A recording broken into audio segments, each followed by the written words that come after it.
একটি ছোট্ট গ্রামে বাস করতেন একজন চিন্তিত বাবা। তার একমাত্র ছেলেকে নিয়েই ছিল তার সবচেয়ে বড় দুশ্চিন্তা। ছেলেটা ছিল অলস আর উদাসীন, কোনো কাজকর্মে মন বসত না তার। দিনের পর দিন গ্রামে এদিক ওদিক ঘুরে বেড়াত। ভবিষ্যৎ নিয়ে তার কোনো ভাবনাই ছিল না। একদিন বাবা মনে মনে সিদ্ধান্ত নিলেন, আজ তাকে একটা গুরুত্বপূর্ণ শিক্ষা দিতে হবে। তিনি ছেলেকে ডেকে বললেন, বাবা, আলমারির ভেতরে একটা ঘড়ি রাখা আছে, সেটা এনে আমাকে দাও। ছেলেটা আলমারি খুলল, ঘড়িটা বের করল আর বাবার হাতে তুলে দিল। ঘড়িটা ভালো করে দেখে বাবা বললেন, এখন এই ঘড়িটা নিয়ে বাজারে যাও। যার সাথেই দেখা হবে সবার কাছে জিজ্ঞেস করবে এই ঘড়িটার দাম কত। ছেলেটা কিছু না বলে মাথা নেড়ে বাজারের দিকে রওনা হলো। সে একে একে অনেকের কাছে ঘড়িটা দেখালো। কেউ বলল 400 টাকা, কেউ বলল 600 টাকা, আবার কেউ বলল 1000 টাকা। প্রত্যেকেই ভিন্ন ভিন্ন দাম বলল। কারো মতের সঙ্গে কারো মত মিলল না। শেষে ছেলেটা বাড়ি ফিরে এসে বাবাকে বলল, বাবা, সবাই ঘড়ির দাম আলাদা আলাদা বলেছে।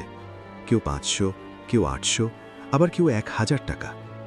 ছেলের কথা শুনে বাবা হালকা করে হেসে উঠল। তারপর শান্ত গলায় বলল, ঠিক আছে, এখন ঘড়িটা আবার আলমারির ভেতর রেখে দাও। ছেলেটা কিছু না বলে ঘড়িটা আগের জায়গায় রেখে দিল। পরদিন আবার সেই বাবা ছেলেকে ডাকলেন। তিনি বললেন, বাছা, গতকালের সেই ঘড়িটা আবার নিয়ে এসো। ছেলেটা ঘড়িটা এনে বাবার হাতে তুলে দিল। ঘড়িটা হাতে নিয়ে বাবা বললেন, আজ আবার বাজারে যাবে, কিন্তু আজ ঘড়ির দাম জানতে যাবে না। ছেলে অবাক হয়ে তাকালো।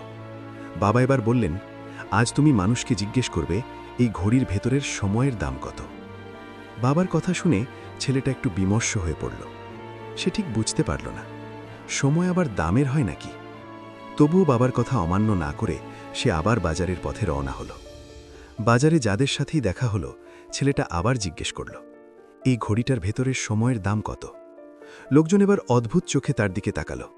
কেউ হেসে ফেলল, কেউ বিরক্ত হয়ে বলল, এখান থেকে চলে যাও। কেউ আবার ঠাট্টা করে বলল, এ কেমন বাজে প্রশ্ন। চারদিকের এই আচরণে ছেলেটার বুকটা ভারী হয়ে এলো। লজ্জা আর কষ্টে সে মাথা নিচু করে হাঁটতে লাগল। হঠাৎ করেই সে থামল একটা ছোট্ট দোকানের সামনে। দোকানের ভেতরে একজন বৃদ্ধ লোক বসেছিলেন। তিনি ধীরে ধীরে একটা পুরনো ঘড়ি মেরামত করছিলেন। ছেলেটা এগিয়ে গিয়ে আগের মতোই প্রশ্ন করল, এই ঘড়িটার ভেতরের সময়ের দাম কত।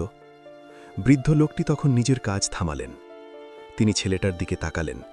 মুখে ছিল মৃদু এক হাসি। এক নজরেই তিনি বুঝে গেলেন ছেলেটা আসলে দামের কথা নয়, মূল্যের কথা জানতে চাইছে। নরম আর গভীর কণ্ঠে বৃদ্ধ লোকটি বললেন, বাবা, এই সময়ের কোনো দাম নেই। এটার মূল্য তুমি টাকা দিয়ে দিতে পারবে না। তুমি লাখ লাখ টাকা খরচ করতে পারো, কিন্তু জীবনের 1 সেকেন্ডও ফিরিয়ে আনতে পারবে না। এই কারণেই সময়কে ব্যবহার করতে হয় বুদ্ধি আর সচেতনতার সঙ্গে। ছেলেটা নিঃশব্দে দাঁড়িয়ে মনোযোগ দিয়ে সব কথা শুনছিল। বৃদ্ধ লোকটি আবার বললেন, বাবা, সময় নিয়ে দুটি সত্য কথা আছে বাবা। একটা খারাপ দিক, সময় থেমে থাকে না, চলে যায়। আর একটা ভালো দিক, এই সময়টা তুমি নিজেই ঠিক করতে পারো কিভাবে কাটাবে। তিনি একটু থেমে বললেন, এই পৃথিবীতে ধনী আর গরিব সবাই প্রতিদিন একই 24 ঘন্টা পায়। পার্থক্যটা টাকা নয়, পার্থক্যটা হলো কে তার সময়টা কিভাবে ব্যবহার করে। এই কথাগুলো ছেলেটার মনে গভীরভাবে ঢুকে গেল। তার চোখে ফুটে উঠল বোঝার আলো। ভেতরে যেন কিছু একটা বদলে গেল।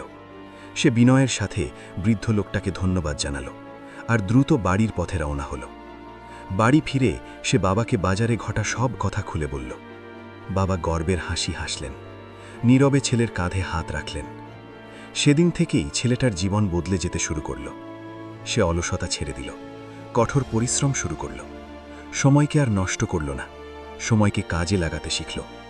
দিনগুলো আর উদ্দেশ্যহীনভাবে ঘুরে বেরিয়ে কাটালো না, প্রতিটা মুহূর্তের আসল মূল্য সে বুঝতে শিখল। বন্ধুরা, সময় সবার জন্য ফ্রি, কিন্তু এর কোনো দাম নেই। তুমি সময় কিনতে পারবে না, কিন্তু ব্যবহার করতে পারো। তুমি সময় জমিয়ে রাখতে পারবে না, কিন্তু খরচ করতে পারো। আর একবার সময় চলে গেলে তার কখনো ফিরে আসে না। তাই সময়কে বুদ্ধিমানের মতো ব্যবহার করো।